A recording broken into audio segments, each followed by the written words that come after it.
están las estrellas.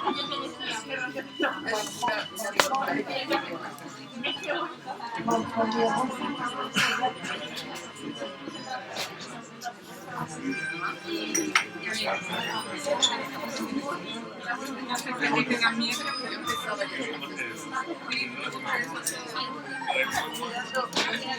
Sí, cuando te aparece. Sí, tiene la cubierta es muy bonita. ¿Tienes alguno de estos? ¿Cuál? Que para que vas a tener me lo dejaría. Una calidad difícil, No, muy que si raro. esto me lo dejas para leer. Un libro. Tenéis dentro así. Está impuesto. Ahora ya me lo Digo, ¿verdad? Digo, que es para aquí, digo, pero me da pelota.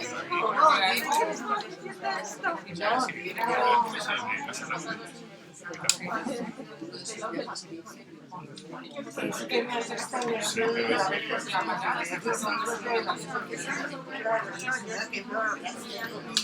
Tengo alguno y alguna.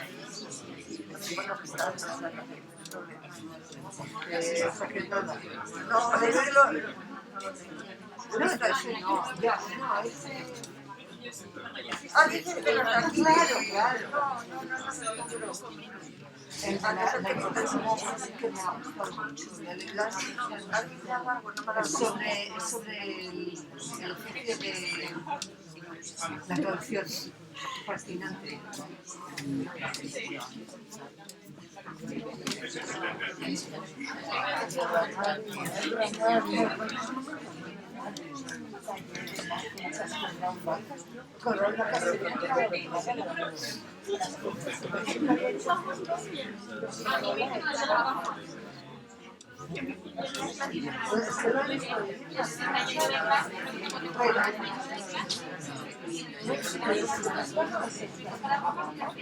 ¿Cuál es el tiempo de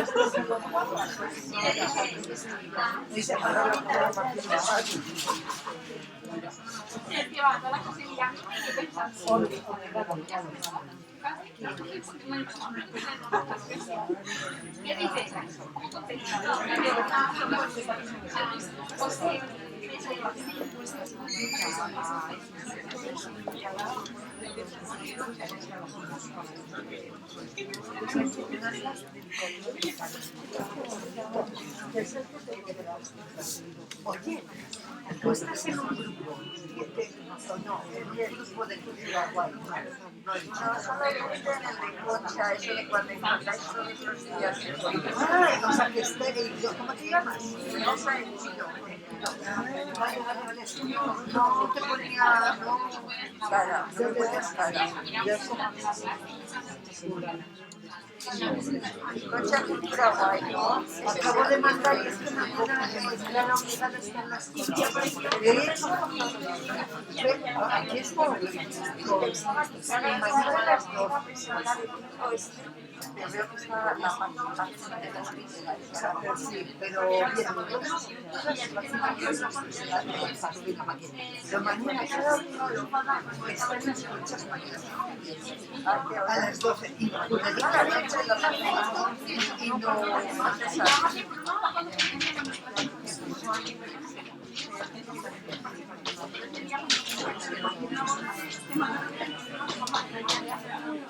pues no es de la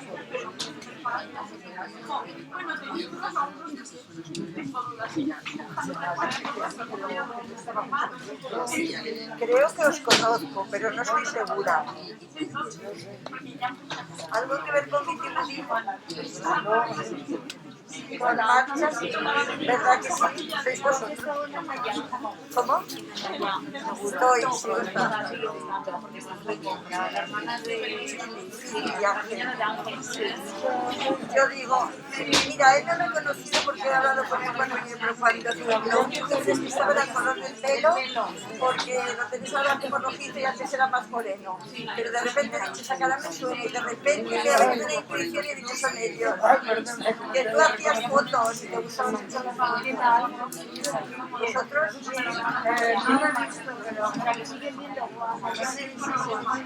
Este año he ido como 2 3 veces, unas marchas, una marcha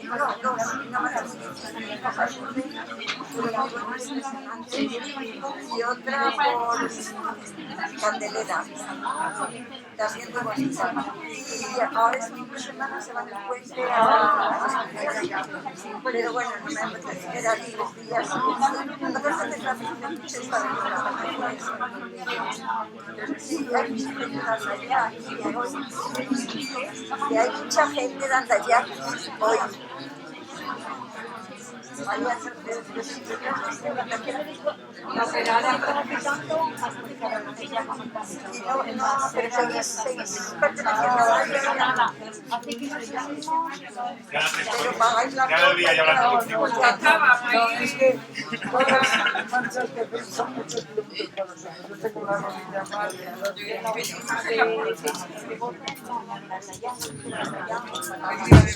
¿Sí? ¿Se escucha bien? ¿Se me falta?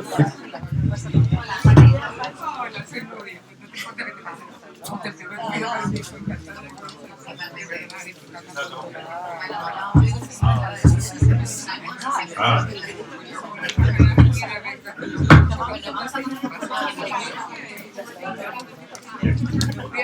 Pero yo sé, pero ¿por qué os has asociado con mi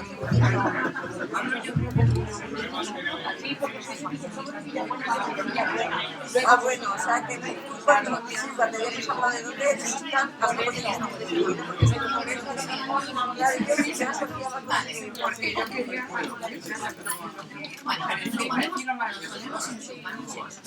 y a partir de que llega bien, ya me preparé si tú eres la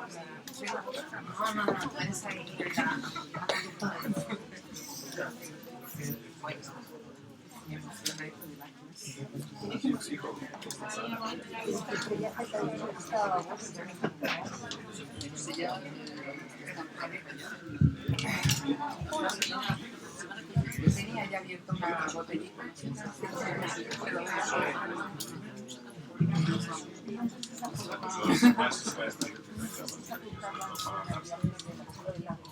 Como quieras, ¿quieres que me la ponga? No. Si lo tenéis abierto, vale. Pero bueno, es que no toca que Yo antes de que acabéis lo veía ahí. ¿Sí?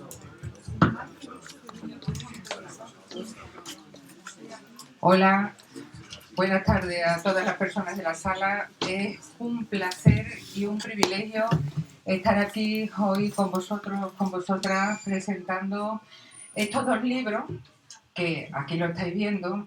Se trata de la editorial Páginas de Espuma, la que siempre nos sorprende, la que nos da claves para entender nuestro mundo, que de nuevo nos ha hecho 2 regalos extraordinarios en el año 21, regalos curiosamente donde salidos de la pandemia y donde se cita la pandemia. No solo ha tenido cosas terribles la pandemia, sino que también ha llevado a reflexiones tan excelentes como las que vamos a comentar hoy.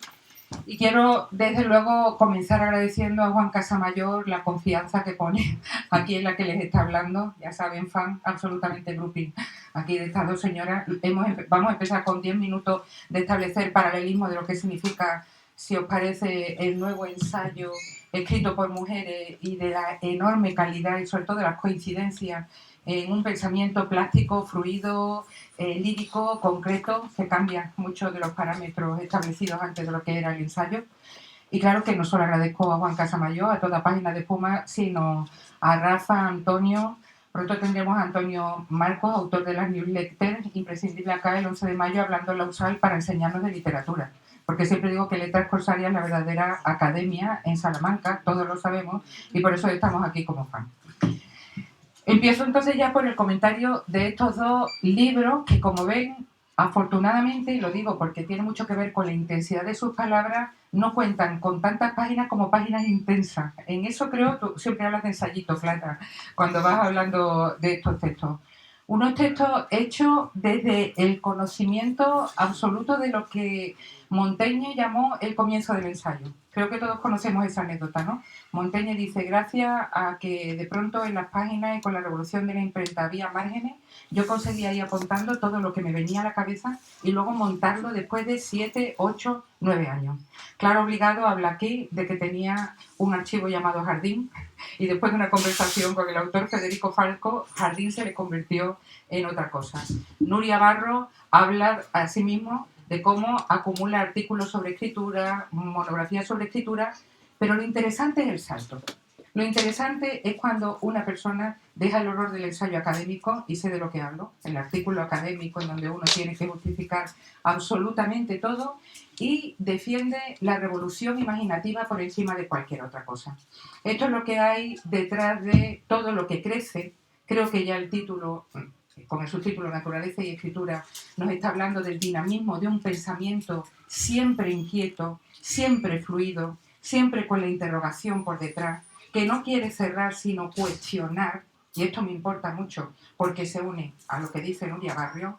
Nuria Barrio es la impostora, sus cuadernos de traducción de una escritora, y fijaos que de nuevo el subtítulo es importante, la impostora, cuaderno de traducción de una escritora.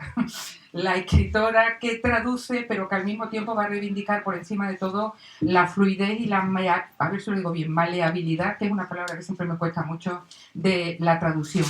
Ambas entonces hablando de dinamismo, de puertas abiertas y de crear una visión otra de la realidad.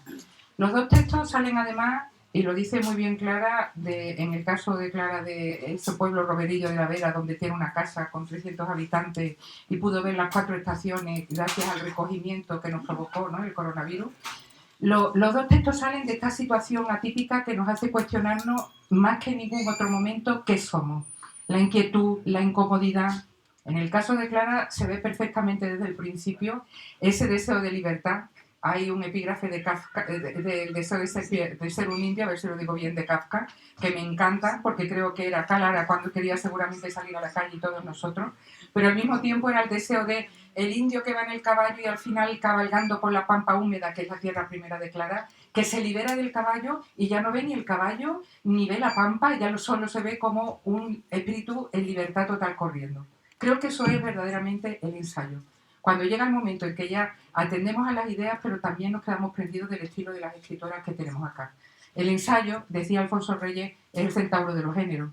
Creo que esa centauridad se ve no solo en ese título precioso de todo lo que crece, sino en esa posibilidad de mezclar, de hacer mestizaje.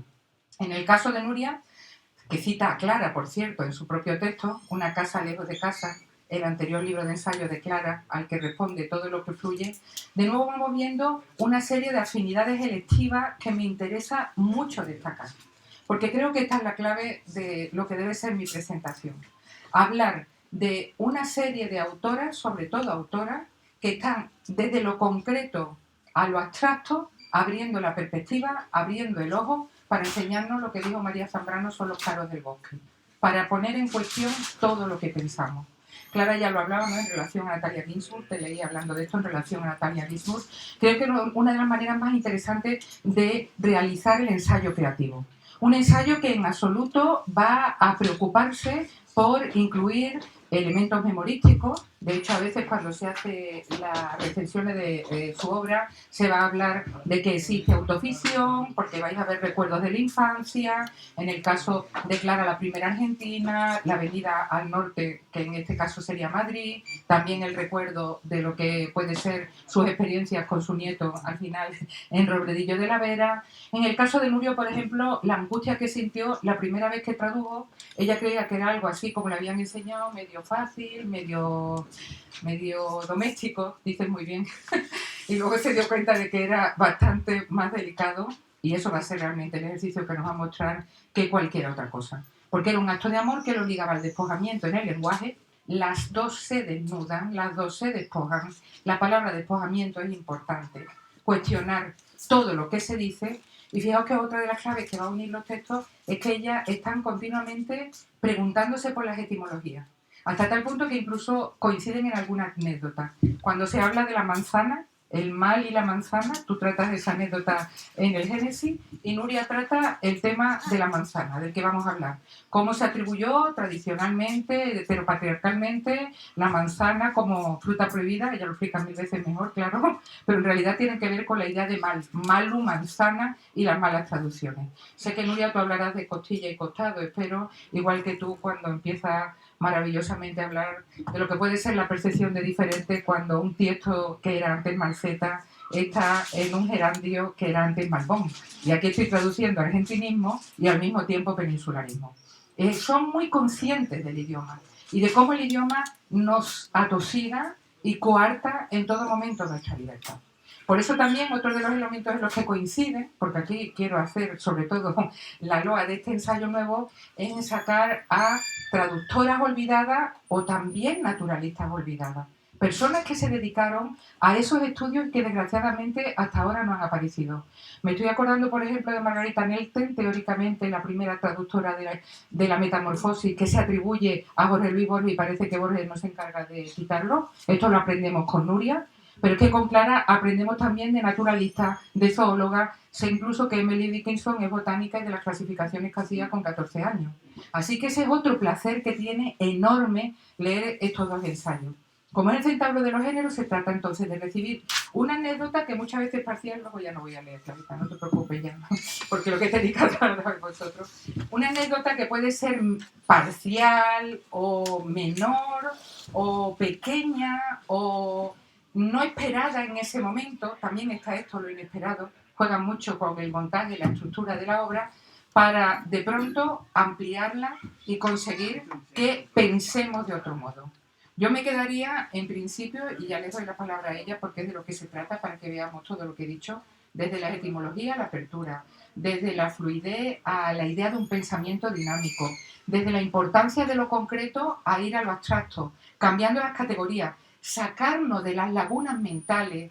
Son también, lo último que voy a comentar, absolutamente críticas con los prejuicios. Clara con los prejuicios del hipster que se va al campo y se cree, por ejemplo, que está haciendo la gran aventura rural. Ella, que conoce bien el campo, siempre hablará en contra de ese tipo de prejuicios. Nuria, en el afeo, Amanda Borman, en el mal sentido de lo que pueden ser las identidades, en la obligación en un momento dado, en una traducción, de que la persona que traduzca sea exactamente igual, voy a decir casi de edad, de color de piel, que la otra persona. ¿Cómo entonces no aplaudir este ensayo? Yo tengo aquí mis 12 páginas, pero me callo, porque lo importante son las autoras. Así que recibamos con el aplauso que se merecen a estas dos grandes que son Nuria Barrios, Clara Obligado, Nuria Barrios. Gracias.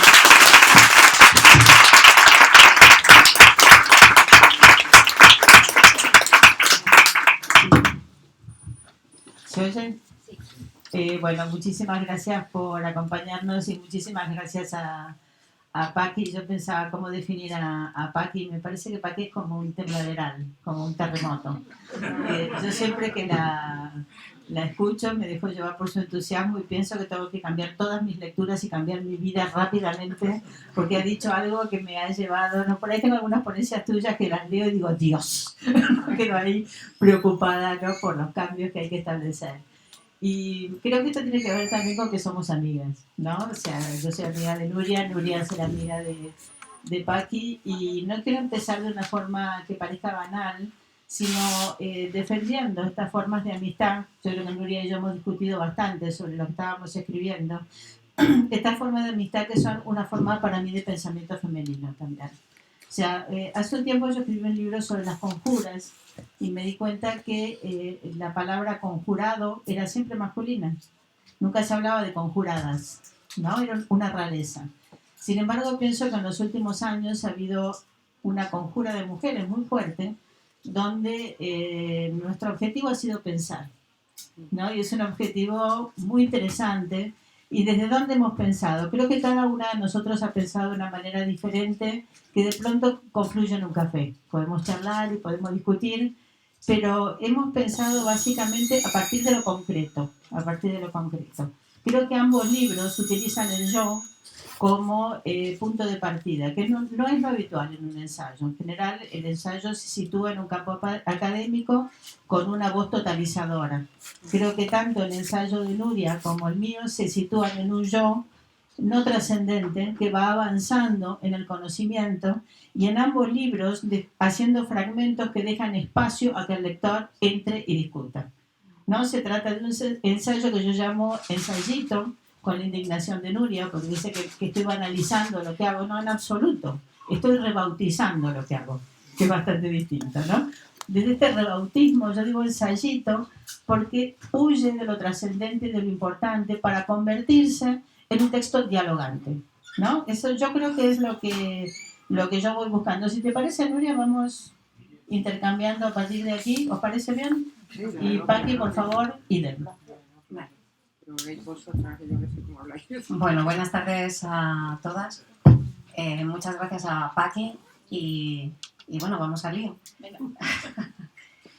Es verdad que el ensayo es muy curioso que Clara y yo, aparte de ser amigas, hayamos llevado la amistad a los libros. En este caso, como decía Paqui, yo escribo La impostora.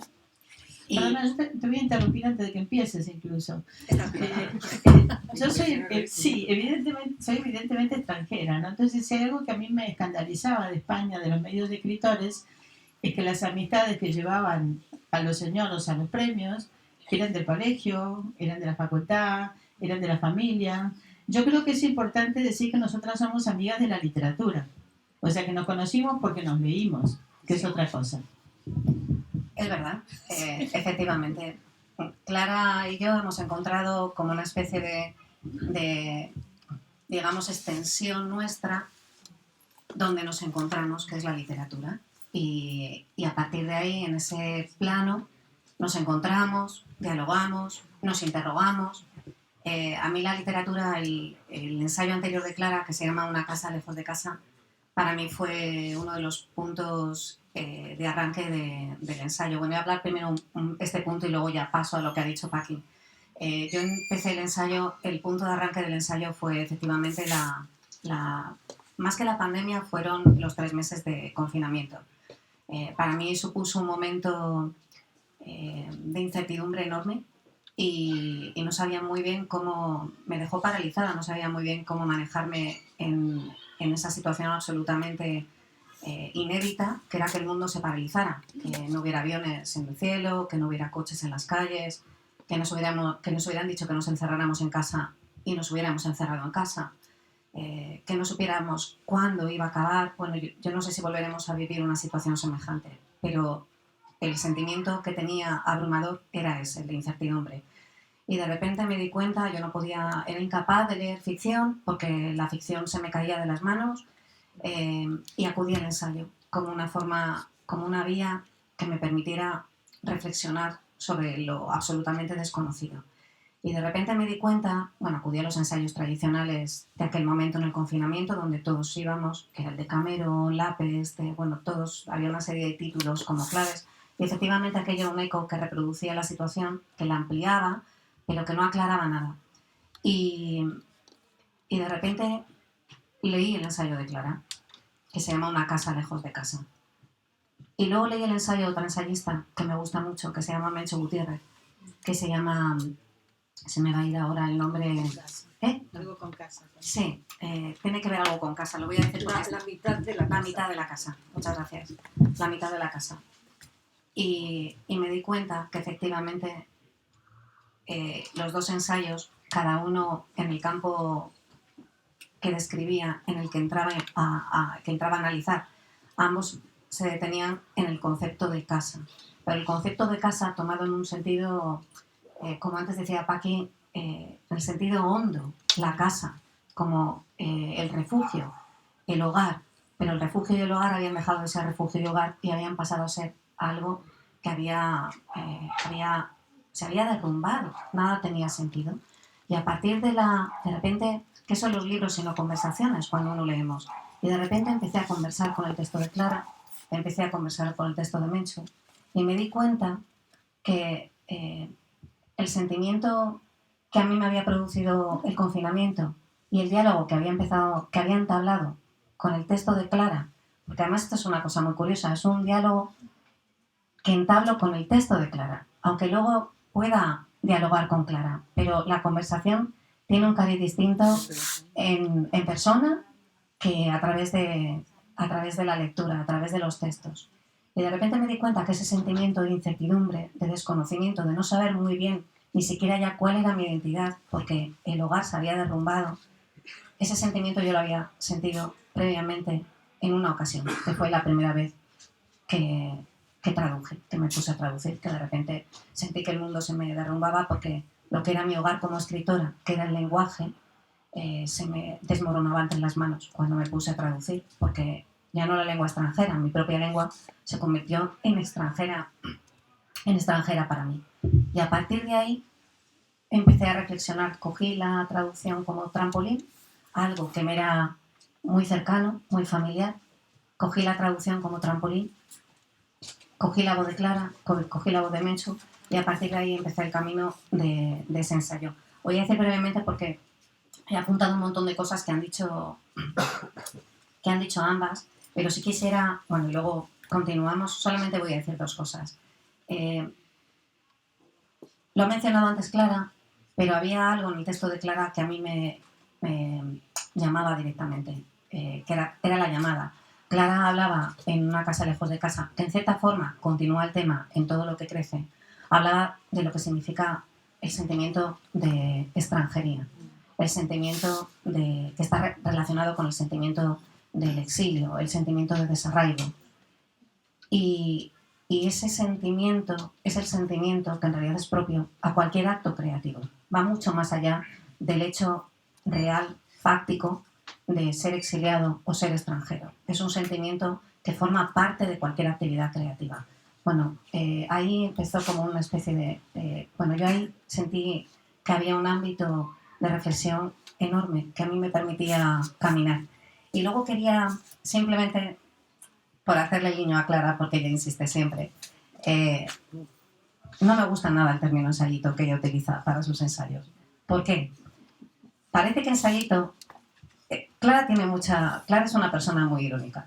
Entonces ella dice ensayito y lo dice con ironía, porque efectivamente lo dice como una crítica al academicismo, a este espíritu impostado, serio, que es propio del ensayo masculino, con excepciones, por supuesto. Esto es una generalidad, pero es verdad que es un sello del ensayo masculino en general. Y entonces ella dice ensayito con ironía, pero yo creo que si no conoces a Clara, y el lector no tiene por qué conocer a Clara, la ironía se te escapa. Y a mí me da siempre miedo, que era lo que le decía siempre a Clara, que al hablar de ensayito, el lector, la lectora, creyera que era una cosa fácil, sencilla, amable, cuando no es para nada eso la escritura de Clara. Lo que tiene de breve, lo tiene de profundo. Y ya con esto termino. Creo que efectivamente ambos ensayos, tanto el de Clara como el mío, son ensayos que no dan respuestas y lo que hacen es plantear muchos caminos, muchas preguntas, y creo que eso sí que forma parte de una nueva forma de hacer ensayo que recorren en este momento mayoritariamente mujeres. Dice Nuria, fácil, sencillo y amable. Yo diría que esa es la base de la buena literatura, ¿no? O sea, básicamente, vuelvo al ensayito y creo que por eso estamos discutiendo una nomenclatura, porque estamos tratando de desplazar un género, de moverlo de un lugar hacia otro. También llegamos a la conclusión, no sé si te acuerdas, Nuria, que le podíamos poner un apellido, ensayito fractal, lo cual quedaba como ya bastante más importante, ¿no? La idea para mí es justamente hacerle un masaje a la literatura, aflojarla, ¿no? Trabajar desde un territorio que sea más flojo y más híbrido. ¿Quiere decir esto más fácil? No, de ninguna manera. Quiere decir más intenso, que es otra cosa. En los dos ensayos yo trabajé en Una casa lejos de casa, la pérdida de una tierra y la necesidad de vivir en versión subtitulada, o sea, tener un castellano de una orilla y tener que usar un castellano de otra orilla y estar permanentemente explicándome para que se me entienda. Esto lo sabe cualquier persona que cambie incluso de pueblo, que permanentemente hay que estar traduciéndose para que a uno lo entiendan. Todos tenemos estos cambios en la vida. En el segundo caso, igual que Nuria, el tema de la pandemia me llevó a preguntarme no por la pérdida de la tierra, sino por la necesidad de enraizar en la tierra. no en un país, en la tierra, que es distinto. Entonces todo lo que crece pretende ser un ensayo que le cante una loa a la alegría y a la felicidad de vivir. No de manera idiota. Esto no quiere decir que me voy a convertir en un libro de autoayuda, ni muchísimo menos, ¿no? Sino el sentido que tienen algunas cosas para seguir adelante, ¿no? O sea, yo creo en la construcción de una utopía positiva, creo profundamente en esta idea, aunque no vayamos a ninguna parte.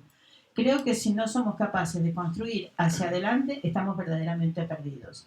Y en ese sentido, yendo al ensayo de Nuria, creo que lo de ella es lo mismo, es la necesidad de traducirnos. O sea, de partir de un idioma, que era un idioma que nos constituía, para decir las cosas de otra manera, que es lo que se nos pide en este momento, traducirnos. Yo creo que el libro de Nuria es para mí uno de esos grandes pequeños libros. ¿Por qué? Porque me incita a escribir. O sea, a mí con Nuria me gusta charlar, nos divertimos un montón en general, pero sus libros me incitan a escribir, que es lo más que le podemos pedir a un libro. O sea, la necesidad de desarmarlo como si fuera un juguete, decir, a ver, ¿cómo demonios lo armó? ¿Con qué materiales de los sueños ha armado este libro? Y además de cómo lo armó, ¿qué me incita a mí copiar todo esto? ¿Qué quiero saber de todo esto? Eso es un buen ensayito. Hay una cosa que me parece fantástico, pues yo iba a reivindicar precisamente una frase extraordinaria ya al comienzo de Clara escribiendo fractalmente. Veo como los niños ven, inaugurando. Cuando uno lee a Clara Obligado, cuando uno lee a Nuria Barrio, está viendo inaugurando. Veo como los niños ven. Además, la contradicción. Anteriormente, en Una casa lejos de casa, tú habías dicho, Clara, el exilio como identidad y la extranjería como patria. Y la primera frase de todo lo que crece es, hay un origen. Es una maravilla. Vemos a una cría de 5 años en la pampa húmeda viendo en un tiesto un malbón, un geranio, da igual, malbón, geranio, barra geranio, y desde ese momento se cuestiona todo lo que has hecho y le da respuesta. Y estáis muy a gusto en las contradicciones. Por eso yo sí creo que estáis creando un nuevo género, ensayo fractal, me parece estupendo. Ahora para leer y para que veáis hasta qué punto Nuria está de acuerdo, fijaos esta parte del texto de Nuria, que podría ser Clara Obligado perfectamente también que lo firmara. Cambiar, ser otras, no ser nunca la misma es mi destino, es nuestro destino. Nacemos de lo fluido, no de lo que es inmutable. Tener conciencia de ello no tiñe de falsedad los actos. Sé bien que soy lo que no soy y que no soy lo que soy. Saberse impostora es asumir como propia la alteridad y convertirla en un ejercicio de hospitalidad. ¿Cuándo habéis visto vosotros la palabra hospitalidad antes en el idioma?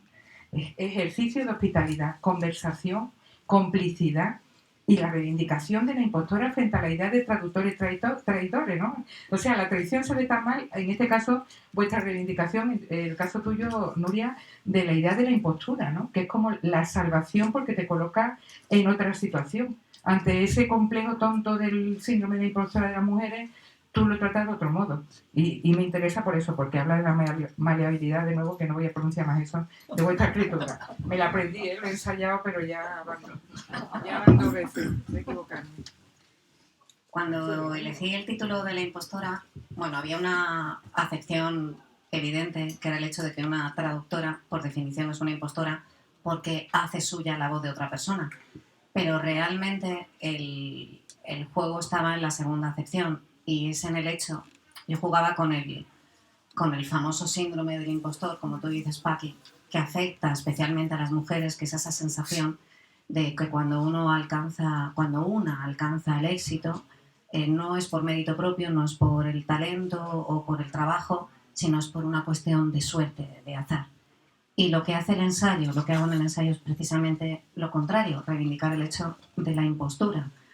¿Y por qué? Porque en realidad la identidad es un concepto que está ligado a lo identitario, está ligado al hueso, a algo inmutable, a un nacionalismo estrecho. Y es falso, porque nuestra identidad, nosotros, el ser humano, por esencia, no es nada, es maleable. Precisamente esa plasticidad que tenemos es la que nos permite ser cualquier cosa. Es la que hace posible la imaginación, es la que hace posible el arte, es la que hace posible que nos pongamos en la piel de los demás, es la que hace posible que el escritor se ponga cree personajes que no tienen nada que ver con él, que pase a otras épocas, que pase a vidas que desconoce. Entonces, en realidad, cuando uno lo piensa bien, la identidad es la impostura. Y la impostora, el hecho de esta sucesión de roles, de papeles, es la auténtica realidad del ser humano. Lo que pasa es que hay que distinguir el vivir cada uno de esos papeles con hondura, con verdad, aceptando que son simplemente papeles que permiten otros papeles, o simplemente adoptar cada papel como si fuera el único, que eso es lo que lo hace falso. Y en la reivindicación, perdona, que esto lo quiero decir, de la imaginación, me acuerdo de ese maravilloso libro tuyo que es La otra vida, en donde te acercas a ser un avestruz y te imaginas con un avestruz, que también aparece aquí porque como el ñandú ha sido tan importante en sus orígenes, puedes escribir como avestruz. O sea, creo que mejor correspondencia en ese diálogo que tienen los dos libros no puede existir. Yo iba leyendo y decía, caray, fundamental eso y fundamental optimismo. Quiero también revisitar esta idea porque es importante. La última palabra de Clara Obligado es esperanza.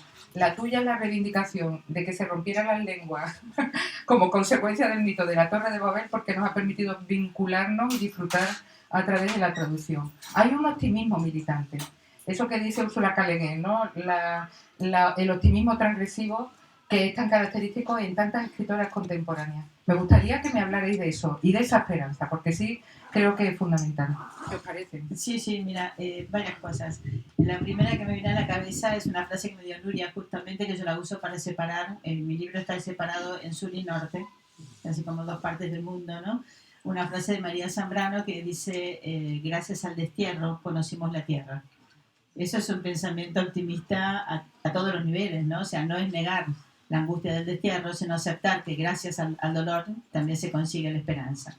En mi primer libro yo terminaba con la palabra horror, porque no quería descargar el peso de lo que significa perder un país. Y en este libro termino con la palabra esperanza, como diciendo, bueno, está bien, el horror está, pero la esperanza es el camino para seguir pensando. Y me gustaría también insistir en el camino de la esperanza, en este camino de ensayitos, voy a seguir, de ensayitos femeninos, ¿no? Me parece que la gran creadora del género es nuestra amiga Juana Inés de la Cruz, ¿no? Que decía, si Aristóteles hubiera guisado, mucho mejor hubiera pensado, ¿no? O sea, lo dice en una carta donde se está jugando el hábito a la Inquisición, ¿no? O sea, ella está jugando el derecho de una mujer a pensar, ¿no? Y dice eso, si Aristóteles hubiera guisado, mucho mejor hubiera pensado.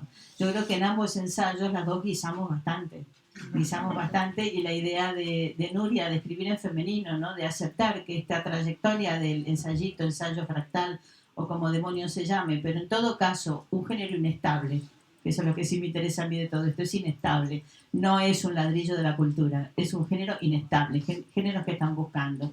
O sea, en este espacio es donde estamos creando un pensamiento, o sea, al cambiar la forma de contar, también estamos cambiando la forma de pensar directamente. Y creo que ambos textos surgen de un yo, de alguien que piensa desde lo que le pasa. Y desde ese pensar lo que le pasa, desde ahí podemos pensar todos. O sea, desde el lugar de la academia no podemos pensar todos, pero desde el yo sí que podemos pensar todos.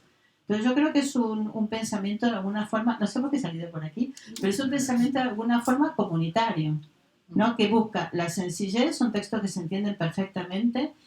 Esa sencillez implica una complejidad muy importante, implica también un pensamiento literario porque hay una construcción de un yo, es una especie de autoficción que no termina de serlo, y hay una especie de novelita larvada en ambos textos que lleva al lector cómodamente de la A a la Z.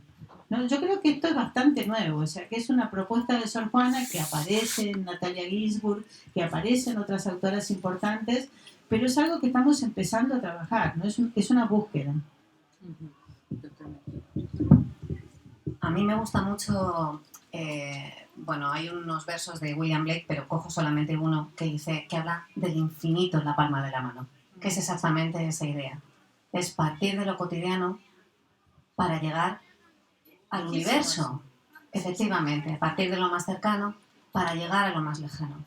Y efectivamente eso es un camino que, lo que decía antes Clara y estamos comentando, que está recorrido ahora mismo prioritariamente por mujeres. A mí hay muchas ensayistas que veo en ese camino que me interesan muchísimo. Bueno, por supuesto, aparte de Clara, o antes he mencionado a Menchu Gutiérrez, está también una autora mexicana maravillosa que se llama Miriam Moscona, está Rebecca Solnit, está Sally Husband, está una autora americana también interesantísima que se llama Terry Tempest Williams.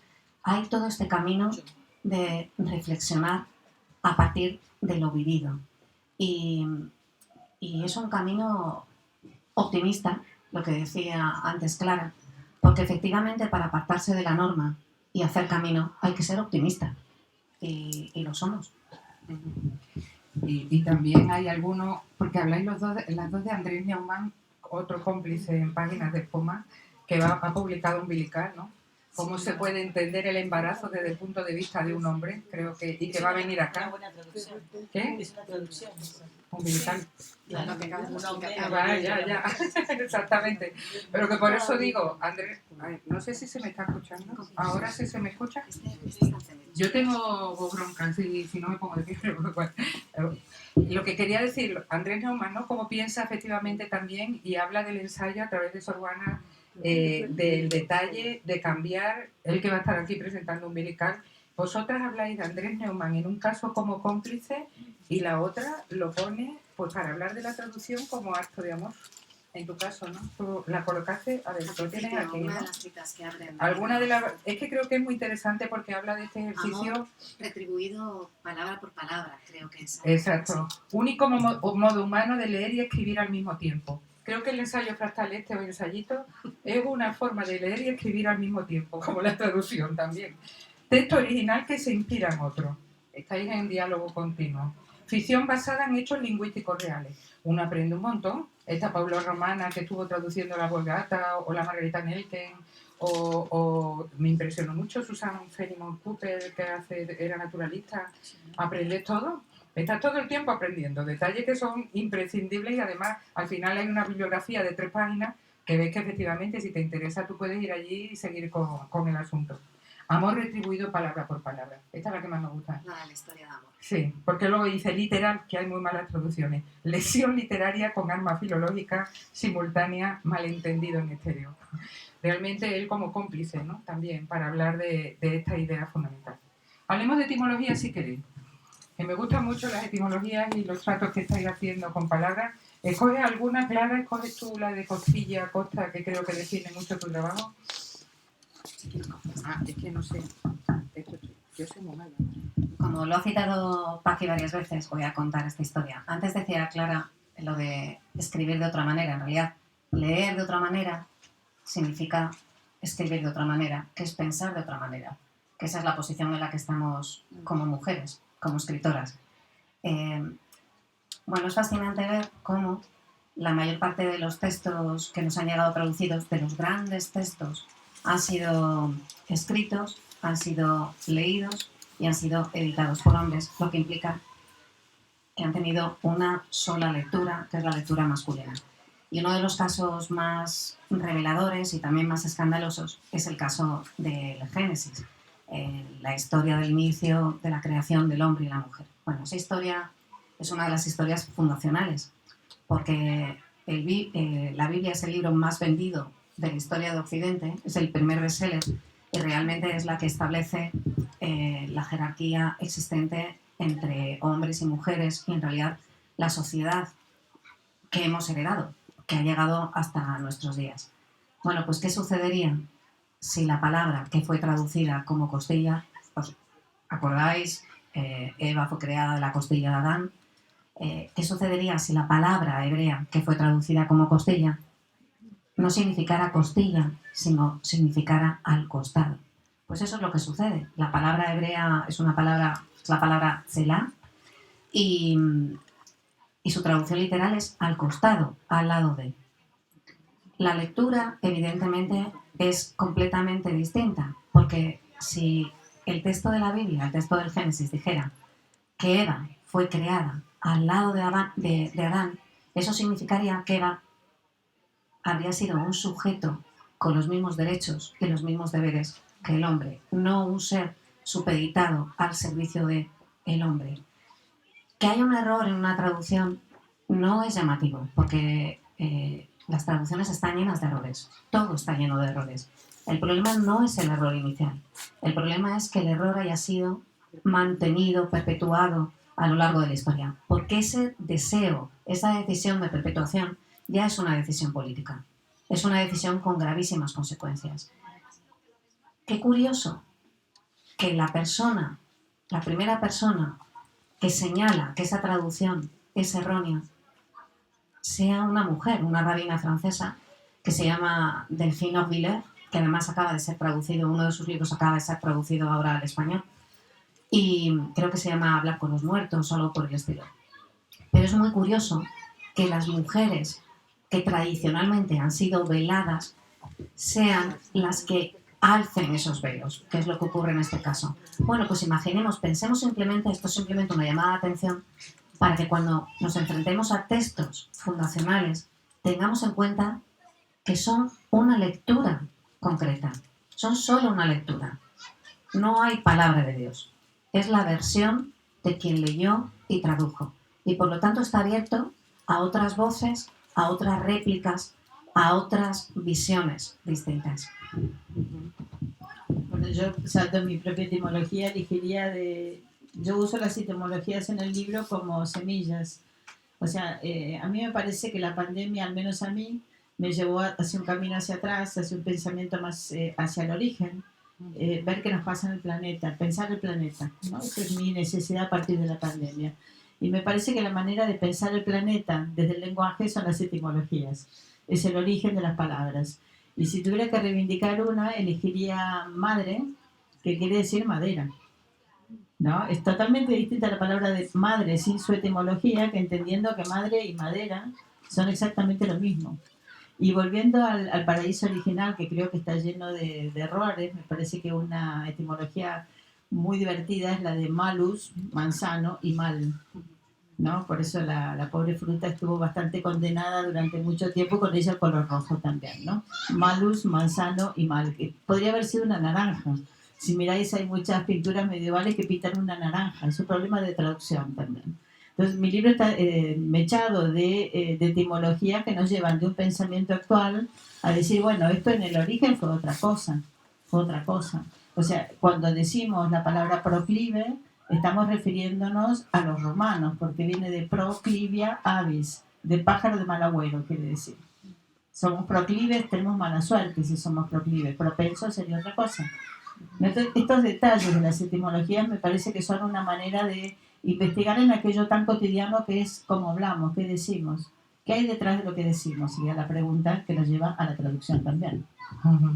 Otra cuestión de la que me gustaría hablar con vosotros es la idea de pensarse en cadenas. Me gusta pensarme así, en cadenas. Hay una especie de humildad, una actitud en la que quitar el foco, lo estamos diciendo continuamente, de lo que en principio se ve para ponerlo de otro lado. En el caso de Clara, quería que vierais cómo este parrafito, que si te parece lo lees tú porque es precioso. Una etimología, ya que estamos, humildad viene de humus, de tierra. De humus de tierra, ponerte en la tierra. Ponerte en la tierra. Es una maravilla. ¿Lo quieres leer tú, corazón? Porque son estos y me gusta más tu, esta de los embriones tempranos de ave. ¿Qué estaré leyendo, no? Renacer. Los embriones tempranos de aves, caimanes, cerdos y humanos se parecen. Se parecen también lo que se gesta en el vientre de la madre a la sombra de un helecho. Nos desarrollamos a partir de un huevo. En algún momento tenemos branquias. La materia viva se replica. Somos parientes de los peces. Quizá las flores nos llaman la atención porque rememoran nuestra época de insectos. Nos relamemos y zumbamos frente al polen. Me gusta pensarme así, en cadena. Ese es el texto de Clara, que me parece absolutamente relevante, porque bueno, ahora estamos en la academia todo el día con Donna Haraway, porque ella es filósofa y zoóloga, y en su último libro, Seguir con el problema, generar parentesco en el clutuceno, que es muy difícil de pronunciar, pero es así. En ese libro está continuamente hablando de que la única esperanza para la humanidad es el parentesco. Y primero habla de mirar al otro como tú lo haces, qué pensará el pez, somos monos, me gusta ser mono, escribe estos cuentos del avestruz. Y también habla de los lenguajes. Y en esa parte, obviamente, de los lenguajes está el ser en cadena porque piensas como el otro, que es una parte que también me parece muy significativa en los desplazamientos lingüísticos, en los corrimientos de vuestros textos. ¿Hablamos de pensar en cadena, damas? Sí, puedo. Yo le digo, oye, ya, esto es como buen toreo, ¿no? Por decir. Yo creo que lo que estamos haciendo ahora, ¿no? O Sí, sea, sí, estamos bueno, haciendo intentamos. una exhibición de... Yo creo que esto es un buen ejemplo. Ninguna de las tres viene parapetada detrás de sus propias ideas, ¿no? Sino que venimos con una cierta... No, es verdad, ella no acepta cambiar ensayito. Está No, parapetada. lo de ensayito no. No lo tenéis que mirar así, sino que más bien Nuria no acepta cambiar de ensayo. Continuemos, ya me perdí. Era que tú siempre miras como en el haiku, desde la rana, desde el pez, desde el lagarto. Sí, ya tengo Siempre miras cuenta que empieza yo en otra vida fui un avestruz. Y es verdad, yo en otra vida fui un avestruz y fundamento mi feminismo a través de la conducta de las avestruces, ¿no? Que ellas ponen los huevos, pero los machos los cuidan a partir de que nacen, se ocupan, o sea, en la naturaleza existe el feminismo también. Entonces, ahora no sé dónde voy. Entonces, yo creo que esto es estrictamente, ¿no? A mí en la cultura, o sea, yo estudié literatura en Argentina y siempre me han impuesto un pensamiento, ¿no? Siempre había que pensar así, las corrientes eran estas, las épocas son estas, esto es lo que hay que decir, no te salgas del marco, si uno se salía del marco te echaban de la facultad, o sea, ¡buah! Hasta que conseguí que me echaron del país por este camino, ¿no? De salirme del marco donde debía estar. Pero yo creo que la cultura es justamente lo contrario, ¿no? Es el sobresalto, el salto, el vacío, el aceptar, ¿no? ¿Y aceptar qué? Aceptar los lazos de solidaridad. Yo creo que eso es la base de nuestra cultura. Aceptar que podemos escuchar al otro, que sería traducir al otro, ¿no? O sea, podernos unir. Por eso me gusta la literatura. A mí me gusta la literatura porque es donde el lenguaje triunfa, donde nos podemos entender. ¿Pero qué literatura me gusta? No me gusta que me impongan las cosas, me gusta debatir. Bueno, tenéis ganas de aplaudir todos, ¿eh? Ahora ya... Sí. Habéis dicho mucho y yo he visto las manos. Yo no me atrevo a debatir con Clara. Además estoy de acuerdo con ella. Creo que lo fascinante de la literatura y del lenguaje es que al mismo tiempo juega con lo que nos une y lo que nos diferencia. Y en el diálogo entre lo que permite entendernos y aquello que nos distingue y permite que dialoguemos, que conversemos, se hace la vida, se hace la riqueza, se hace todo. Son menos 10 y yo sé que tengo que cortar porque os doy la palabra a vosotros, pero yo estoy emocionada. Aquí se han lanzado palabras como vida, esperanza, hospitalidad. Señores, señoras, ¿cuánto escuchamos esto? Nunca. Así que os doy la palabra porque yo ya no digo nada. Solamente quería decir una cosa porque tiene relación con todo lo que está hablando Clara de las semillas, los esquejes, crecer, ser trasladado por el viento, las esporas, el hecho de que somos esporas humanas y que el viento nos mueve de un sitio para otro. Me gustaría hablar de que precisamente las lecturas, el hecho de que los textos no son inamovibles, que cualquier texto es susceptible de una multitud de lecturas. Y esas multitud de lecturas, en realidad, ¿dónde permanecen?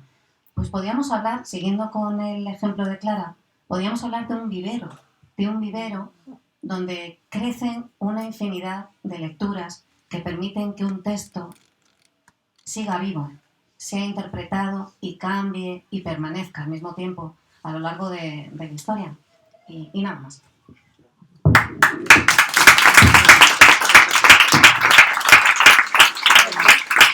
Ahora yo sé que aquí estáis y querréis a lo mejor comentarle algo. Luego cerramos para que firme vuestros libros como debe ser. Pero algún comentario, pregunta, lo que queráis. Sí, yo aclara qué significa envejecer. Porque dices en una página, cuando cumplí 60 años me dije que era hora de empezar a envejecer, pero lo pospuse. He cumplido 70 y lo he vuelto a posponer. A los 80 me lo voy a plantear. No, yo vivo la incipiente vejez como una aventura también. Me parece el gran momento. O sea, la sociedad nos ha enseñado que a partir de la menopausia las mujeres dejamos de ser personas prácticamente. ¿no? Entonces yo creo que es al revés, el momento donde dejamos las hormonas para recuperar el cerebro en muchos sentidos, ¿no? Entonces, la verdad es que me parece que es una época maravillosa, de un enorme crecimiento. Y espero durar mucho, ¿no? Sí, y me va sorprendiendo. O sea, yo creo que si uno tiene frente a las cosas una mirada inaugural. O sea, cada edad que tienes en la vida la vas como reflexionando, pensando y, no sé, y sumando. A mí no me parece triste la vejez, me parece un periodo maravilloso. Los griegos representaban a los ancianos, todas las esculturas griegas son grandes colosos, ¿no? O sea, no sé, son estos enormes colosos donde los griegos representaban la potencia en la vejez. Eso no niega la edad que tienes, pero sí niega esta idea de que la experiencia no vale para nada. Eso es todo lo contrario de la literatura. O sea, la literatura es un pensamiento en red, una cadena. Y la edad también es una cadena. Entonces, yo pienso así la vejez, o sea, soy demasiado joven y bonita de momento para, no sé de qué os reís, para saberlo bien, pero sí me parece una puerta que se abre y que tiene misterios interesantes adentro. Más cosas. Os veo la risa en los ojos, incluso los que tenéis aquí. Qué bueno presentar así. Hay otra cosa que dices que tienes multitud de cuadernos con dibujos y que de ahí es donde sacas el tema. ¿Has pensado alguna vez en publicarlos o los utilizas en tus talleres? No.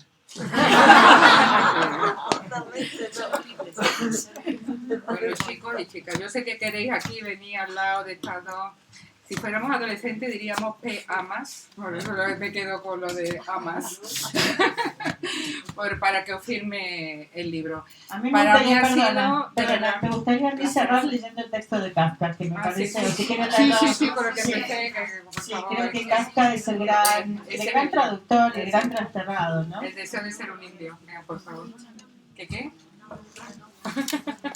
Es que es una maravilla, porque ese es ese ensayo, ya te pierdes, no sabes. Es un texto bastante difícil en contra de lo que parece, ¿eh? Se llama El deseo de ser un indio y dice: si pudiera ser un indio ahora mismo y sobre un caballo a todo galope, con el cuerpo inclinado y suspendido en el aire, estremeciéndome sobre el suelo oscilante, hasta dejar las espuelas, pues no tenía espuelas, hasta tirar las riendas, pues no tenía riendas, y solo viendo ante mí un paisaje como una pradera cegada, ya sin el cuello y sin la cabeza del caballo. Releedlo porque es una gozada, o sea, la abstracción más absoluta. Bueno, muchas gracias. Ahora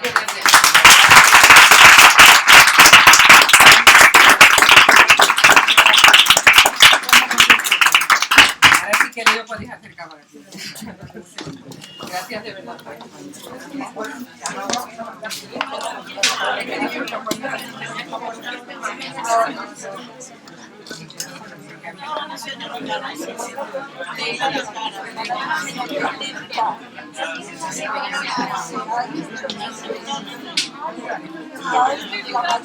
La mayor